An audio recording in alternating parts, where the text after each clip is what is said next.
আসসালামু আলাইকুম দর্শক, শুভেচ্ছা নিন লন্ডন থেকে। স্বাগত জানাচ্ছি কাজী হেমায়েতুদ্দিন মিশন। সাম্প্রতিক বাংলাদেশে ঘটে যাওয়া নানা বিষয় নিয়ে আমাদের সঙ্গে আছেন। ভারতীয় গণতন্ত্রে পশ্চিমবঙ্গের মুখ্যমন্ত্রী মমতা বন্দ্যোপাধ্যায় এক অনন্য চরিত্র। জুড়ি নেই তার। আইন কানুনের ধার বড় একটা ধারেন না, সেটা দেশের মানুষ বুঝে গেছে, রাজ্যের মানুষ তো বটেই। কথায় কথায় আদালতে ছোটেন। প্রথমে যান হাইকোর্টের সিঙ্গেল বেঞ্চ, তারপর ডিভিশন বেঞ্চ, তারপর সুপ্রিম কোর্ট। মামলা টেনে নিয়ে যেতে যা যা করার তা করেন তার উকিলরা। তারপর সুপ্রিম কোর্ট আদেশ দিলেও সেই আদেশও আবার মানেন না। সেখানেও নানা রকম সংশোধন চান একেবারে শেষ দিনে গিয়ে। উদাহরণ, রাজ্য সরকারের ডিএ মামলা। বুঝতেই পেরেছেন, আদালতের আদেশ তিনি মানছেন না, কিন্তু না মানলেও আদালত কি আজ পর্যন্ত কিছু করতে পেরেছে তার? এই যে এতগুলো রাজ্যে এসআইআর হলো, ঝামেলা হলো একমাত্র পশ্চিমবঙ্গে। নাজেহাল হলো যার জন্য সুপ্রিম কোর্ট। শুধু এই রাজ্য নয়, অন্য রাজ্যের বিচারকদের দিয়ে অ্যাডজুডিকেশন, প্রাক্তন বিচারপতিদের নিয়ে এসে ট্রাইব্যুনালের কাজে বসানো, সবই মমতার সৌজন্যে। মানে তিনি এমনভাবে ঘেঁটে দিয়েছেন এসআইআর তার জন্যে। এই যে আইপ্যাক মামলা, যেখানে তিনি গেলেন, গিয়ে সেখান থেকে ইডির হাত থেকে কাগজপত্র ছিনিয়ে নিয়ে, ফাইলপত্র ছিনিয়ে নিয়ে চলে এলেন। তিনি দেশের মুখ্যমন্ত্রী না একজন ছিনতাইকারী? এটা নিয়ে অনেকেই প্রশ্ন তুলতে পারে। এই প্রশ্নটা মোটামুটি সুপ্রিম কোর্ট করেছেন, তবে ছিনতাইকারী শব্দটি তারা ব্যবহার করেননি। মমতা দেবী দেশের সেনাবাহিনীকে সাদা বাংলায় গালাগাল দেন, বিএসএফ সিআরপিএফ কে গুন্ডা বলেন, রাজ্যের মহিলাদের বলেন যে ওদের ঝাঁটা পেটা করতে। এসআইআর করার অপরাধে মুখ্য নির্বাচনী কমিশনারকে গাছে বেঁধে পেটাবার নিদান দেন। তিনি দিয়েছেন, তার ভাইপোও দিয়েছেন। স্বরাষ্ট্রমন্ত্রী অমিত শাহের উদ্দেশ্যে যেসব বিশেষণ তিনি ব্যবহার করেন, আহা, সে কি মধুর! মোটা, দৈত্য, হতল কুতকুত, মির্জাফর, এইরকম। প্রধানমন্ত্রীকে বলেন দাঙ্গাবাজ, গুজ্জু, মির্জাফর। প্রধানমন্ত্রীর কোমরে দড়ি বাঁধার ইচ্ছাও তিনি প্রকাশ করেছেন। আরো এত এরকম কথাবার্তা তিনি যে কত বলেছেন, সেসব অমৃতবাণী বলতে গেলে কয়েকটা এপিসোড লাগবে। ভারতের কোনো মুখ্যমন্ত্রী তো দূরের কথা, কোনো সাধারণ নাগরিক পর্যন্ত দেশের প্রধানমন্ত্রীর বিরুদ্ধে এসব কথা বলা তো দূরের ব্যাপার, ভাবতে পর্যন্ত পারেন না। এসব কথা মানহানির চূড়ান্ত চূড়ান্ত মামলা করা যায় এসব কথা নিয়ে। কিন্তু তার চেয়ে বড় কথা, এসব কথা বুঝিয়ে দেয় বক্তার নোংরা মানসিকতার কথা, অসভ্য রুচির কথা। এবং বক্তা যে মানসিক কোষ্ঠকাঠিন্যতে ভুগছেন, এবং সেই সঙ্গে সঙ্গে তার এই দুই ঠোঁটের মানে মৌখিক আমাশা, যেটাকে ভার্বাল ডিসেন্ট্রি রোগ বলা হয়, সেই রোগের পুরনো রোগী যে তিনি, সেটাও বোঝা যায়। তবু মমতা অক্লেশে বলেন সেসব কথা। তার কারণ এগুলো তার রোগের বহিঃপ্রকাশ। তাই বলছি, তিনি অনন্যা। যা অন্যে বলতে বা করতে ভয় পায়, তিনি চোখের পলক না ফেলে তা করে দেন, তা বলে দেন। আর সেজন্যই একটা ভয় কিংবা ভাবনা আমার মাথায় এলো। শুধু আমার নয়, আমরা সন্ধ্যেবেলা একটা চায়ের দোকানে বসি, সল্টলেক ক্যাফে। সেই সল্টলেক ক্যাফেতে, সেখানেও আমাদের আলোচনার মধ্যে কিন্তু গত কয়েকদিন ধরে এই জিনিসটা আসছে মাথায়, সেটা শেয়ার করছি আপনাদের সঙ্গে। শুনুন, কেমন লাগলো কমেন্ট করে বলুন। ভালো লাগলে এ ধরনের আলোচনা শুনতে ও পেতে সাবস্ক্রাইব করুন আমার চ্যানেল ক্যালকাটা ডায়ালগস। 26-এর বিধানসভা নির্বাচন হয়ে গেছে, ফল প্রকাশ 4 মে। যেমন হাওয়া দেখছি, মমতা এবং তার দল হারছেন। আর এই হারের গন্ধ পেয়ে মেগালোম্যানিয়াক মুখ্যমন্ত্রী যে কি বলবেন আর কি করবেন, সেই ভয়ে ও ভাবনায় আমার এবং আমাদের ওই চায়ের আসরের ক্যাফের আমার অনেকেরই ঘুম উড়ে যাওয়ার দরকার, দাখিল ঘুম উড়ে যাচ্ছে। তাই এবং তার সংকেত আসা শুরু হয়ে গেছে যে এই মুখ্যমন্ত্রী কি করবেন বা কি বলবেন। গতকাল খবর এলো 4 মে, যে 4 মে ভোট গণনার আগে 2রা মে মানে আগামীকাল থেকে নির্বাচন কমিশনের চক্রান্তের প্রতিবাদে মুখ্যমন্ত্রী তার দলবল নিয়ে অবস্থান বিক্ষোভে নামছেন। কিসের চক্রান্ত এই কমিশনের, নির্বাচন কমিশনের? না, ভারতের কেন্দ্রীয় শাসক দল স্বৈরাচারী বিজেপি দেশের মুখ্য নির্বাচন কমিশনার জ্ঞানেশ কুমারের সঙ্গে ষড়যন্ত্র করে নেমে পড়েছেন পশ্চিমবঙ্গের গণতন্ত্রের পূজারী মমতা বন্দ্যোপাধ্যায়ের সরকারকে ফেলে দেওয়ার জন্য। এই চক্রান্ত, এই যে এসআইআর, এই যে লক্ষ লক্ষ সেনা, শত শত সাজোয়া গাড়ি, সব নাকি মমতা বন্দ্যোপাধ্যায়কে নবান্ন থেকে ছুড়ে ফেলার উদ্দেশ্যে। তার প্রতিবাদে তিনি ভোটের পর, ভোটের ফল ঘোষণার ঠিক আগে অবস্থানে বসছেন। অবস্থান 2 তারিখে, 3 তারিখেও চলবে কিনা, আর চলতেও পারে। আর 4 তারিখ ভোটের ফল বেরোলে এবং তার পরের দিনগুলোতে যে কি হবে রাজ্য জুড়ে, কি প্রতিবাদ, বিক্ষোভ ইত্যাদি, ভাবলে গায়ে জ্বর আসছে আমার। বাপের জন্মে শুনিনি ভোটের ফল না মানার এমন আন্দোলন তৈরি হতে পারে। মানছি না, মানব না এবং নিপাত যাক মন্ত্র যারা প্রথম বলে, সেই কমিউনিস্টরা পর্যন্ত ভোটের ফল নিয়ে এমন বিক্ষোভের কথা কল্পনাতে আনতে পারেনি। পারলে 2011-তে মমতাকে ছেড়ে দিয়ে প্রায় বানপ্রস্থে চলে যেত না, কিন্তু মমতা ব্যানার্জি সেটা পেরেছেন। কারণ ওই যে বললাম, তিনি ভারতীয় রাজনীতিতে অনন্য একেবারে, তার জুড়ি নেই। তার মতো মেন্টাল কনস্টিপেশন এবং ভার্বাল ডিসেন্ট্রি ওয়ালি চিফ মিনিস্টার দেশে দুটো নেই। ভারতের ইতিহাসেও এমন বিক্ষোভ ইতিপূর্বে হয়েছে বলে শুনিনি। কমিশন বিজেপির দালাল এই অভিযোগকে ইতিপূর্বে তার প্রায় ইষ্টমন্ত্র করে তুলেছেন মমতা। ধরা গেল তিনি হারলেন এবং হেরে গেল তার দল, যার সম্ভাবনা খুবই বেশি। কিন্তু তিনি বললেন চক্রান্ত করে তাকে হারানো হয়েছে এবং এই নির্বাচনী ফল তিনি মানেন না। সুতরাং তিনি ঘোষণা দিয়ে দিলেন নবান্নের দখল ছাড়বেন না। সাংঘাতিক ভাবুন একবার। তিনি যে একথা বলবেন না বা বলতে পারেন না, এ কথা কি কেউ গ্যারান্টি দিয়ে বলতে পারবেন? অন্তত তার পুরনো ইতিহাসকে মাথায় রাখলে আমার তো মনে হয় কেউ পারবেন না।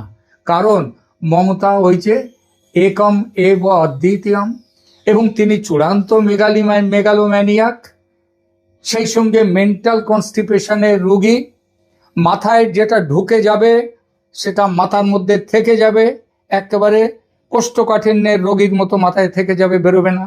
সেই সঙ্গে আবার ভার্বাল ডিসেন্ট্রির পুরনো রোগ, সুতরাং যা মুখে আসবে বলে দেবেন একেবারে ভড়ভড় করে। সুতরাং তার ক্ষেত্রে সব কিছু হতে পারে, তিনি সব কিছু করতে পারেন। দর্শক, এমন পরিস্থিতি সত্যি যদি হয় তাহলে কি হবে? নবান্ন থেকে জোর করে তাকে বের করে দেওয়া যাবে কি? যদি বলেন জোর করতে এলে নবান্নের 14 তলা থেকে ঝাঁপ দিয়ে সুইসাইড করবেন, আর তার দায় পড়বে 2 গুজ্জু, মোটা ভাই ও মোদি ভাইয়ের ওপর, তাহলে কি হবে? দেশের আইন এই ব্যাপারে কি বলে একটু দেখতে হয়। তাহলে আবার বলি, নেত্রীর নাম মমতা বন্দ্যোপাধ্যায়, মনে রাখবেন তিনি করতে পারেন না এবং বলতে পারেন না, দুনিয়াতে এমন কিছু নেই। সমস্যাটি যেটা এখানে হয়তো এই মুহূর্তে হাইপোথেটিক্যাল লাগছে, কাল্পনিক লাগছে, কিন্তু হতে পারে না এমন কেউ বলতে পারবেন না জোর গলায়। কারণ আবারও বলছি, নেত্রীর নাম মমতা ব্যানার্জি।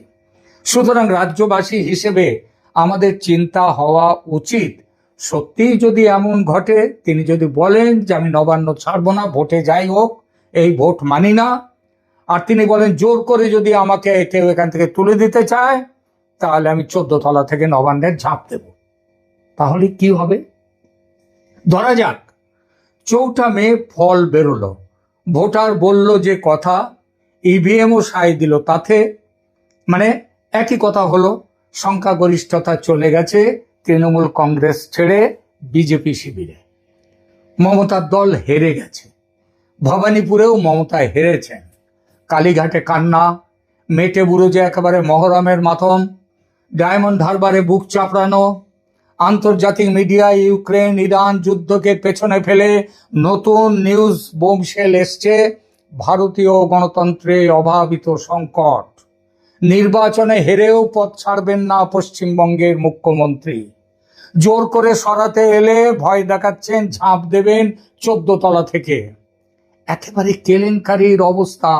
সোশ্যাল মিডিয়ায় নানান জল্পনা, কেউ বলছে স্পেশাল কমান্ডো আসছে দিল্লি থেকে এই সমস্যা মেটাতে, সেই একবার হাইজ্যাক করা বিমানকে যেমন ভাবে বাঁচাতে ছুটে আসে স্পেশাল কমান্ডো, তেমনি ভাবে হাইজ্যাক হওয়া নবান্নকে বাঁচাতে ছুটে আসছে দিল্লির স্পেশাল কমান্ডো।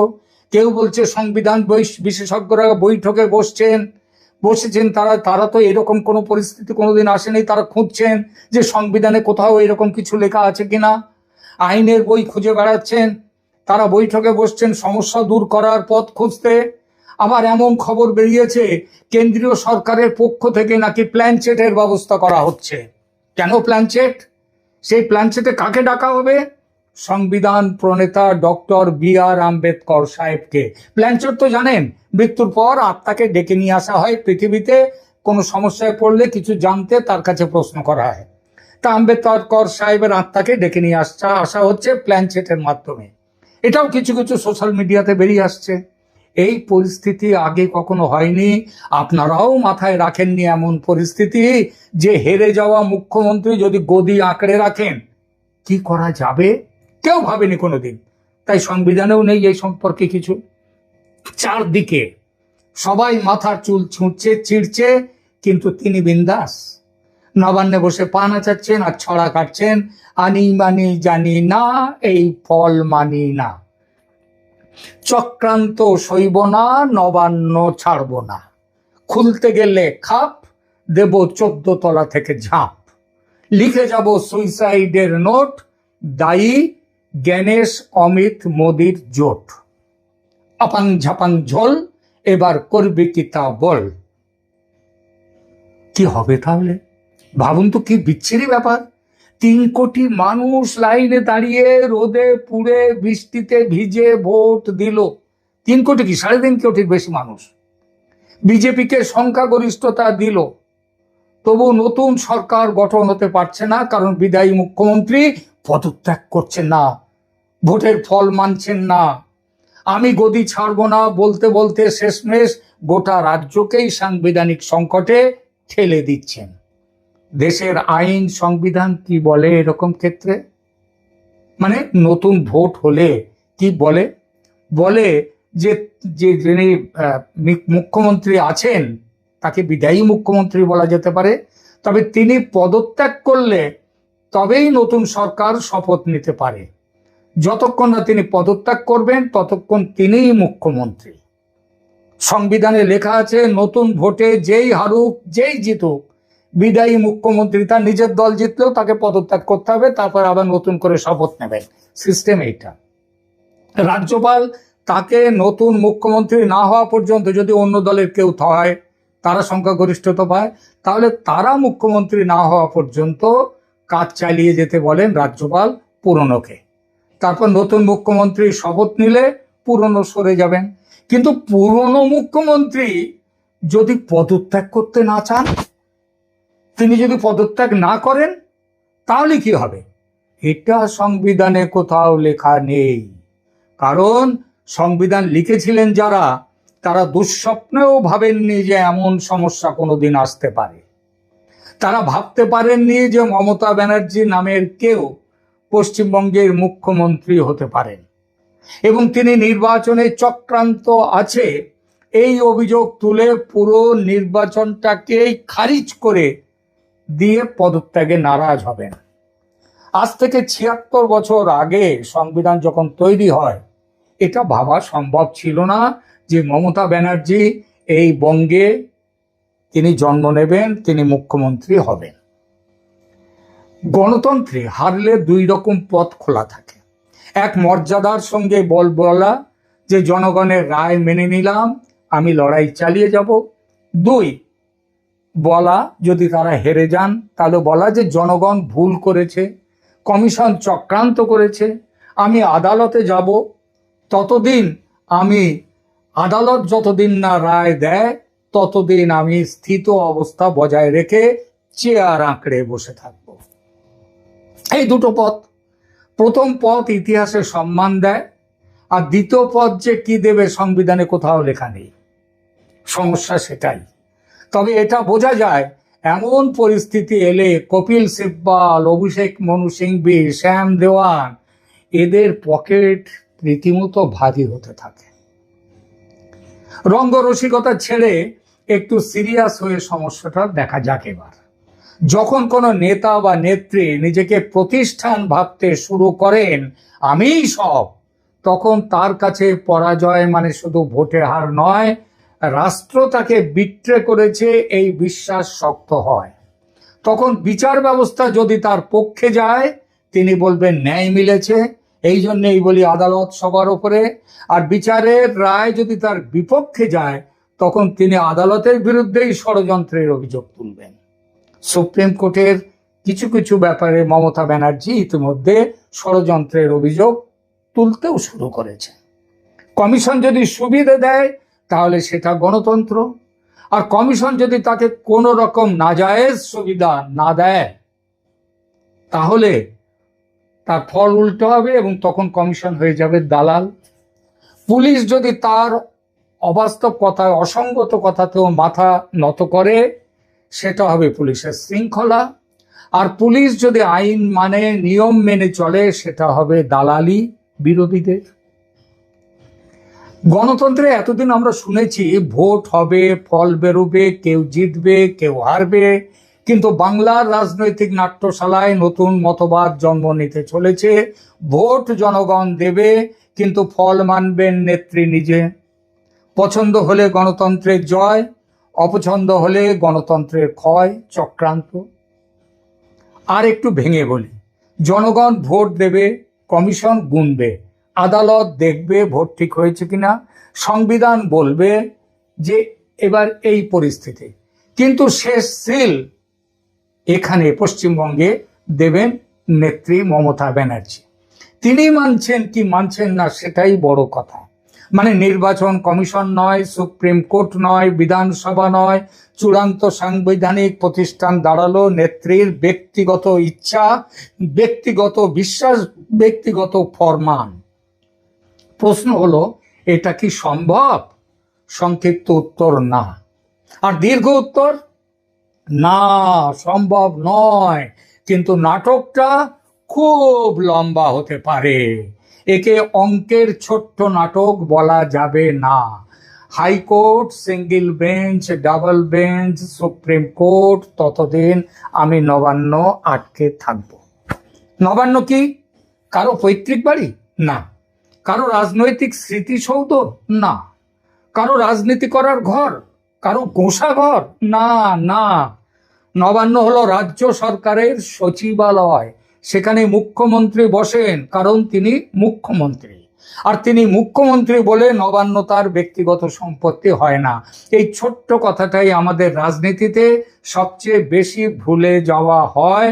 ক্ষমতার কেন্দ্রকে নিজের ক্ষমতা, আইনের ক্ষমতা নয়, নিজের ক্ষমতা বলে চাউর করা হয়।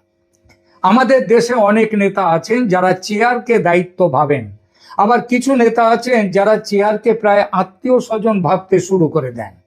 যেন গদি ছাড়া বাঁচা মানে চেয়ার ছাড়া বাঁচা, ক্ষমতা ছাড়া বিপ্লব, লালবাতি ছাড়া জনসেবা, এসবগুলো অসম্ভব। তখন ভোটে হার মানে শুধু পরাজয় নয়, অস্তিত্বের সংকট, সেটাই হেরে যায়। ভোটের আগে মমতা নানান ভাষায় কমিশনের আদ্যশ্রাদ্ধ করেছেন।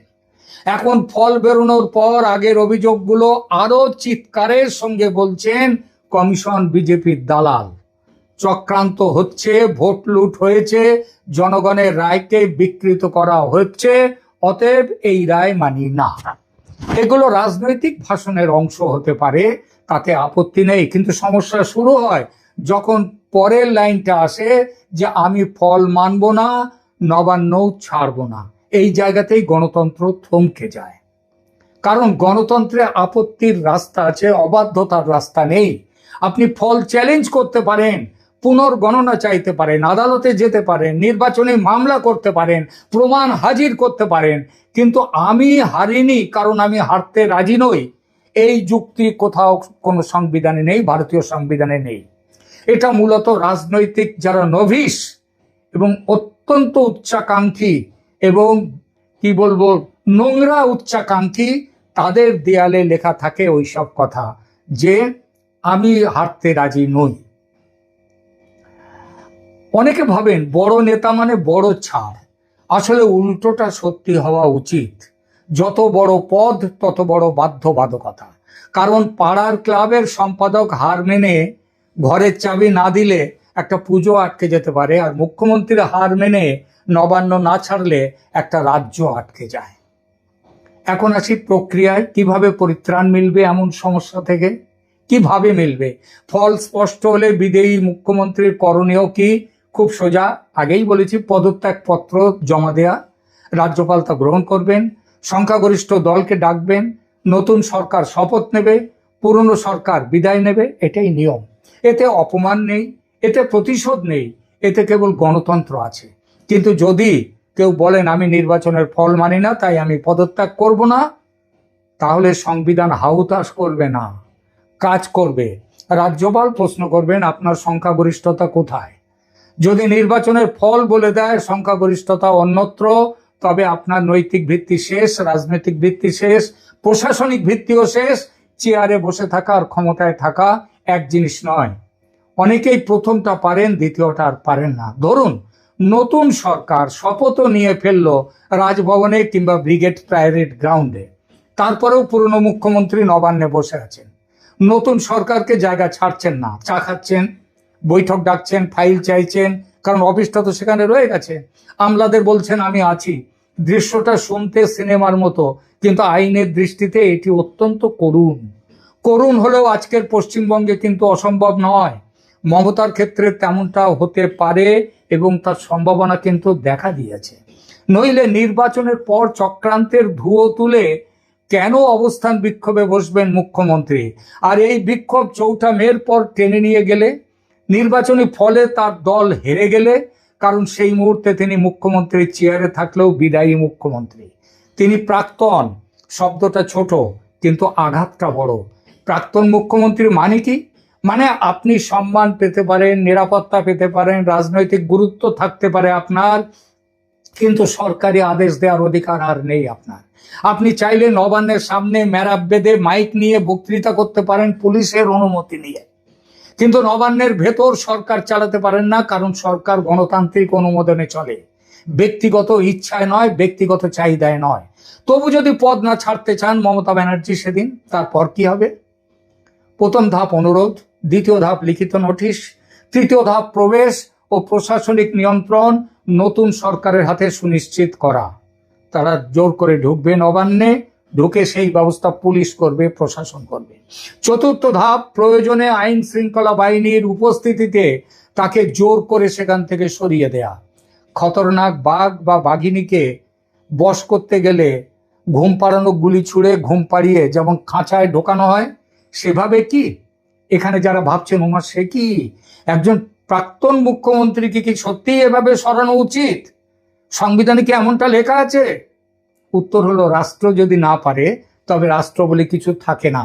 সচিবালয় যদি ব্যক্তিগত অনশন কক্ষ হয়ে যায়, তবে আগামী দিনে যে কেউ হারলে সে বলবে আমি উঠবো না। তখন ভোটের দরকার কি? সোজা গদি দখল প্রতিযোগিতা হোক মিউজিক্যাল চেয়ারের মতো। তবে একটা কথা পরিষ্কার, এটা সত্যি বাঘবন্দির খেলা হবে না, বা সিনেমার ভিলেন ধরার দৃশ্যের মতো হবে না, যে নায়ক এসে কলার ধরে ভিলেনকে হিড় করে টেনে নিয়ে যাবে, কিংবা ওই সেই গোপী গায়েন বাঘা বায়নের সেই কথা আমাদের যে কিংবা দড়ি ধরে মারো টান রানী হবে খান খান, এটা হবে না, কোনো দড়ি ধরে টানাটানি হবে না। এখানে ম্যাজিস্ট্রেট থাকবে, মেডিকেল টিম থাকবে।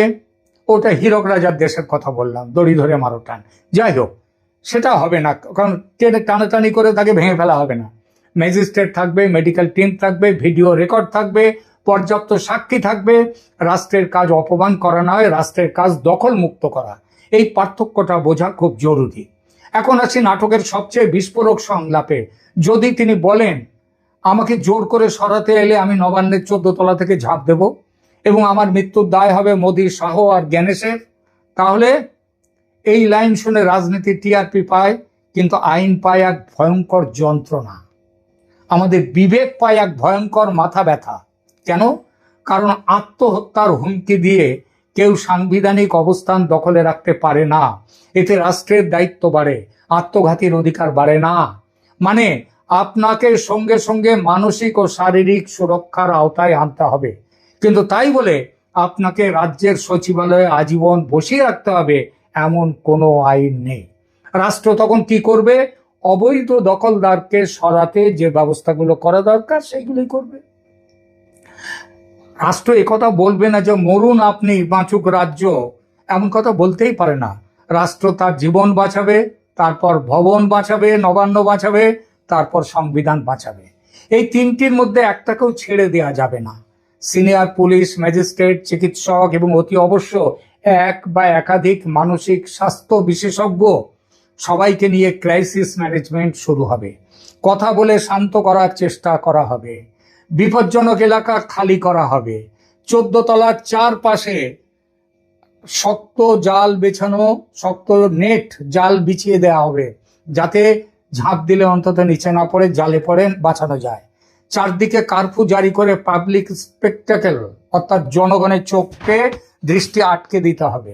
কারণ ক্যামেরা অন থাকলে নেতাদের তাদের দর্শকের জন্য অভিনয়টা বেড়ে যায়, ক্যামেরা অফ হলে বাস্তবের মুখোমুখি হন নেতারা। এবং এই কথাটা একটু করা হলেও সত্যি, আত্মহত্যার হুমকি কোনো গণতান্ত্রিক ম্যান্ডেট নয়। এটা রাজনৈতিক ব্ল্যাকমেল হতে পারে, ব্যক্তিগত সংকট হতে পারে, নাটকীয় প্রতিবাদ হতে পারে, কিন্তু সাংবিধানিক যুক্তি হতে পারে না। আর যদি তার অনুগামীরা চারপাশে বসে পড়ে মানব প্রাচীর তৈরি করে, বিক্ষোভ তৈরি করে, স্লোগান দিতে শুরু করে, নেত্রী তুমি এগিয়ে চলো, আমরা তোমার সঙ্গে আছি, থাকুন সঙ্গে। গণতন্ত্রে প্রতিবাদের অধিকার আছে, কিন্তু নিয়ম মেনে। সচিবালয় অবরোধ করে সরকার চালানো আটকানোর অধিকার কারণ নেই। প্রশাসনের পথে বাধা দিলে সেটা আর কবিতা থাকে না, সেটা আইন শৃঙ্খলার প্রশ্ন হয়ে যায়। তখন পুলিশ প্রথমে বোঝাবে, তারপর সতর্ক করবে, শেষে সরাবে, যতটা কম শক্তি প্রয়োগ করে সরানোর দরকার হয়। কারণ নবান্ন ফেসবুক লাইভের লোকেশন নয়, এটা প্রশাসনের নার্ভ সেন্টার। এখন কেউ প্রশ্ন করতে পারেন, কেন্দ্র সরকার কি তখন হস্তক্ষেপ করবে? সরাসরি প্রথমে কেন্দ্র সরকারের হস্তক্ষেপের জায়গাই নেই। প্রথমে রাজ্যের সাংবিধানিক কাঠামো কাজ করবে। নতুন সরকার থাকলে প্রশাসন তার নির্দেশ মানবে, কিন্তু যদি দেখা যায় রাজ্য যন্ত্র অবরুদ্ধ হয়ে আছে, পুলিশ দ্বিধায়, আমলারা ভয়ে স্তব্ধ, সচিবালয় আটকে সরকার কাজ করতে পারছে না, তখন রাজ্যপালের রিপোর্ট যাবে কেন্দ্রে।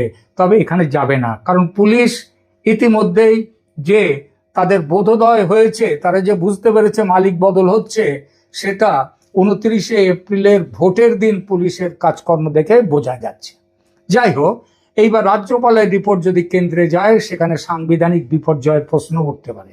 অর্থাৎ ব্যক্তিগত জেদের শেষ স্টেশন গিয়ে ঠেকতে পারে আর্টিকেল 356 এর প্ল্যাটফর্মে রাষ্ট্রপতির শাসন। ভাবুন তো কি বিচ্ছিরি ব্যাপার। 3 কোটি মানুষ লাইনে দাঁড়িয়ে, 3.5 কোটি মানুষ লাইনে দাঁড়িয়ে রোদে পুড়ে বৃষ্টিতে ভিজে ভোট দিল, বিজেপিকে সংখ্যাগরিষ্ঠতা দিল, তবু নতুন সরকার গঠন হতে পারছে না, কারণ বিদায়ী মুখ্যমন্ত্রী পদত্যাগ করছেন না, ভোটের ফল মানছেন না। আমি গদি ছাড়বো না বলতে বলতে শেষমেশ গোটা রাজ্যটাকে সাংবিধানিক সংকটে ঠেলে দিচ্ছেন। আইন বলে তিনি পদত্যাগ করলে তবেই নতুন সরকার শপথ নিতে পারে, আর যতক্ষণ না তিনি পদত্যাগ করবেন ততক্ষণ তিনিই মুখ্যমন্ত্রী, বিদায়ী মুখ্যমন্ত্রী।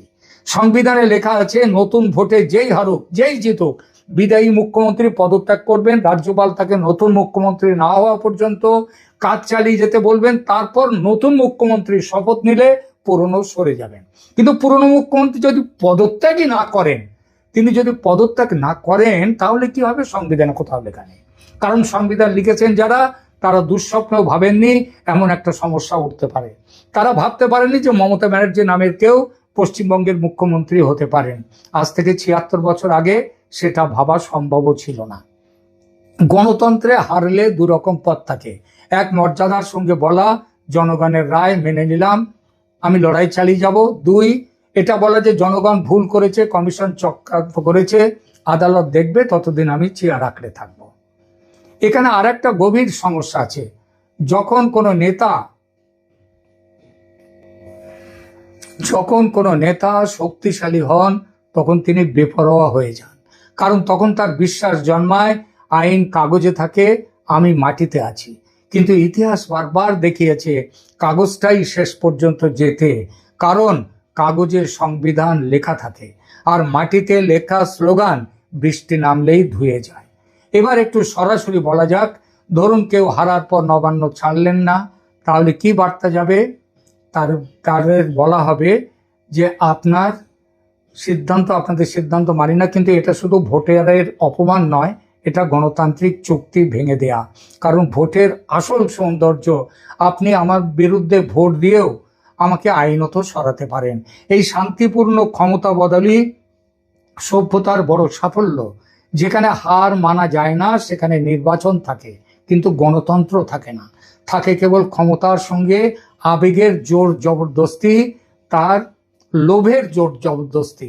তাই যদি কখনো সত্যি এমন দিনটি আসে, নতুন সরকার বাইরে দাঁড়িয়ে, পুরনো সরকার ভেতরে বসে, আর মাঝখানে নবান্ন হয়ে গেছে রাজনৈতিক নাটকের মঞ্চ, তখন মনে রাখবেন, শেষ কথা বলবে না মাইক, শেষ কথা বলবে প্রোটোকল, শেষ কথা বলবে আইন, শেষ কথা বলবে সেই নিরস বিরক্তিকর কাগুজে ধীর ঠান্ডা জিনিসটা, যার নাম সংবিধান। এই সংবিধান খুব রোমান্টিক ভাষায় কথা বলে না, সে বলে সংখ্যাগরিষ্ঠতা আছে, থাকুন, নেই সরে যান, আপত্তি আছে আদালতে যান, আত্মহত্যার হুমকি, আগে আপনাকে বাঁচানো হবে, কিন্তু গদি সেটি ভোটে ঠিক হবে, আবেগে নয়। শেষে একটা দৃশ্য কল্পনা করুন, একটা ভবন দাঁড়িয়ে আছে, একদিন সেখানে একজন ঢোকেন লাল কার্পেট পেরিয়ে, আরেকদিন তাকেই বেরোতে হয় পেছনের দরজা দিয়ে। ইতিহাসের দিকে তাকিয়ে ভবন কিন্তু নির্বিকার। নবান্ন কারো প্রেমে পড়ে না, চেয়ার কারো সঙ্গে বিয়ে করে না, দপ্তর কারো আত্মীয় নয়, আজ আপনি কাল অন্য কেউ। এটাই গণতন্ত্রের নিষ্ঠুর সৌন্দর্য। তাই হারলে যদি কেউ বলেন আমি মানি না, উত্তর হওয়া উচিত খুবই ভদ্র, খুবই ঠান্ডা, খুবই নির্মম ভাষায়, যে আপনি না মানলে আপিল করুন, আপনি না মানলে মামলা করুন, আপনি না মানলে বক্তৃতা করুন, কিন্তু আপনি না মানলে ফল বদলায় না। কারণ রাজ্য চলে সংবিধানে, ব্যক্তিগত রাগে নয়। গণতন্ত্র চলে ভোটে, গদিতে আঠা লাগিয়ে নয়। আর ক্ষমতা যত বড় নেত্রীরই হোক, শেষ পর্যন্ত ভাড়ার চেয়ারই হচ্ছে ক্ষমতা। মেয়াদ ফুরলে উঠে যেতে হয়। প্রিয় দর্শক, রবি ঠাকুরের সেই কবিতার কথাটি একবার ভাবুন। একদিন রাতে আমি স্বপ্ন দেখিনু, চেয়ে দেখো বলে যেন বিনু, চেয়ে দেখি ঠোকাঠুকি বর্গা করিতে, কলিকাতা চলিয়াছে নড়িতে নড়িতে। কলিকাতা সত্যি সত্যি নড়েনি, কিন্তু যদি নড়িত। এই প্রতিবেদনে যে বিষয়টি নিয়ে বললাম, সেটা কিন্তু রবি ঠাকুরের কবিতার মতো একমাত্র স্বপ্ন দেখা নয়, এর অনেক বেশি সত্যি হওয়ার ক্ষমতা আছে। যখন রাজ্যের নাম পশ্চিমবঙ্গ, দলের নাম তৃণমূল কংগ্রেস এবং নেত্রীর নাম মমতা বন্দ্যোপাধ্যায়, তখন কত কি যে ঘটতে পারে তার ঠিক নেই। ভালো থাকবেন, ধন্যবাদ।